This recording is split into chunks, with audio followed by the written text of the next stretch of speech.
والدین کے قدم پڑھنا یا ان کے قدموں کو چومنا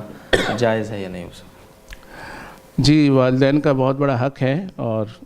اگر کوئی شخص ان کے قدم چومتا ہے یا قدم کو چھوتا ہے لیکن جھکنے یعنی رکوع کے انداز میں یا سجدے کے انداز میں نہیں کرتا، والدہ لیٹی بھی ہیں، پاؤں دباتے دباتے چوم لیا یا اس طرح کی کوئی صورت ہے، تو اس میں کوئی حرج کی بات نہیں ہے۔ اور حضرت تھانوی رحمۃ اللہ علیہ نے اس میں مزید یہ بھی لکھا ہے، یعنی والدین اور اساتذہ اور مشائخ کے حوالے سے، کہ ایسی صورت میں اگر جس نے چوما ہے وہ صحیح العقیدہ ہے جی، اور جس کا چوما جا رہا ہے وہ واقعتاً اس کی کوئی ایسی حیثیت ہے جس کی وجہ سے اسے چوما جانا چاہیے، وہ والد ہے، والدہ ہے، یا کوئی استاد ہے مشائخ میں سے ہے، تو یہ دو باتیں ہوں اور پھر یہ حیت بھی نہ ہو، رکوع سجدے والی بھی نہ ہو، تو پھر یہ جائز ہوگا۔